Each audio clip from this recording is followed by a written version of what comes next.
Karnataka high court ने आरोपी के खिलाफ दर्ज एफआईआर को क्वेश करते हुए कहा कि शादी करने के झूठे वादे पर बलात्कार के मामले में दो वयस्कों के मध्य रिश्ते की लंबाई महत्वपूर्ण कारक है, इसे संज्ञान में लेना आवश्यक है। कर्नाटक हाईकोर्ट ने उस आरोपी के खिलाफ लगाए गए बलात्कार के आरोपों को खारिज कर दिया, जिस पर पीड़िता द्वारा की गई शिकायत पर मामला दर्ज किया गया।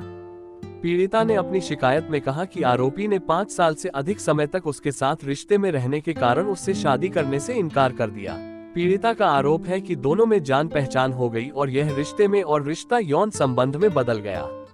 यह आरोप लगाया गया कि शादी के बहाने याचिकाकर्ता ने उसके साथ यौन संबंध बनाए और बाद में शादी के वादे से मुकर गया। इसलिए ये तर्क दिया गया कि शिकायतकर्ता की सहमति शादी के झूठे वादे का आश्वासन देकर प्राप्त की गई। इसके बाद आरोपी के खिलाफ प्रथम सूचना रिपोर्ट दर्ज होने पर पुलिस ने जांच के बाद आरोप पत्र दाखिल किया।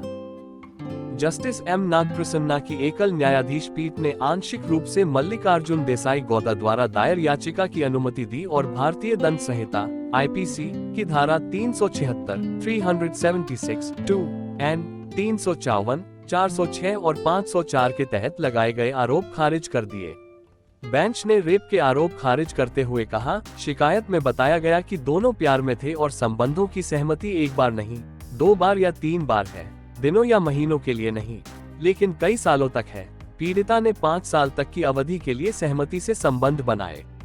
इसलिए 5 साल तक की लंबी अवधि के बारे में यह नहीं कहा जा सकता कि इस तरह के मामलों के लिए किसी महिला की सहमति उसकी मर्जी के खिलाफ ली गई है।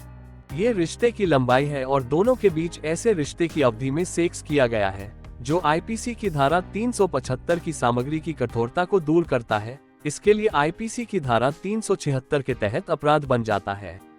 याचिकाकर्ता ने कहा कि वो और शिकायतकर्ता प्यार में थे, शादी करना चाहते थे, लेकिन जातिगत समीकरणों के न मिलने के कारण उसके बहुत प्रयासों के बावजूद शादी नहीं हो सकी। इसके बाद शिकायतकर्ता पलट गई और अपने रिश्ते को शादी के झूठे बहाने से जोड़ देती है और आरोप लगाती है कि उसने उस बहाने से यौन संबंध बनाए, इसलिए ये बलात्कार के बराबर है। पीठ ने शिकायत पर गौर करते हुए कहा कि शिकायत इंगित करती है कि याचिकाकर्ता और शिकायतकर्ता 5 साल से प्यार में थे और वे 12 साल से एक दूसरे को जानते थे। शिकायत में वर्णित कथन और सीआरपीसी की धारा 164 के तहत दिए गए बयान को अगर साथ साथ पढ़ा जाए तो जो स्पष्ट रूप से सामने आएगा वो ये है कि याचिकाकर्ता और शिकायतकर्ता प्यार में थे और सालों से कई मौकों पर संभोग किया। बयान में स्पष्ट रूप से दर्ज है कि याचिकाकर्ता ने शिकायतकर्ता से शादी करने के लिए बहुत प्रयास किए। याचिकाकर्ता और शिकायतकर्ता दोनों के परिवार एक दूसरे को जानते थे। शादी की बातें हुई लेकिन नाकाम रहीं।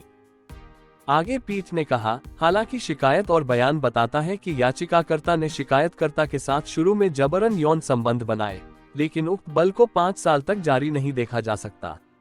कथन स्पष्ट रूप से इंगित करेगा कि संबंध सहमति से था। इसमें कहा गया, यदि यह सहमति से है तो यह आरोप नहीं लगाया जा सकता कि यह आईपीसी की धारा 375 के तहत बलात्कार का घटक बन जाएगा, जिसके लिए याचिकाकर्ता आईपीसी की धारा 376 के तहत दंडनीय होगा। पीठ ने कहा, प्रतिवेदन अस्वीकार्य है क्योंकि महिला की सहमति शादी के वादे पर है। शादी हमेशा एक पहेली होती है। रामचंद्र बनाम केरल राज्य के मामले में केरल हाईकोर्ट के फैसले का उल्लेख करते हुए पीठ ने कहा, 5 साल तक यह नहीं कहा जा सकता कि इस तरह के मामलों में पूरी तरह से उसकी इच्छा के विरुद्ध महिला की सहमति ली गई। पीठ ने बलात्कार की धारा में अपराध नहीं बनना पाया। केस टाइटल, मल्लिकार्जुन देसाई गौदर और कर्नाटक राज्य और अन्य। आदेश की तिथि 28 फरवरी 2023। मिलते हैं अगले बुलेटिन में। आप सुनते रहिए न्यूज मीडिया टुडे रेडियो।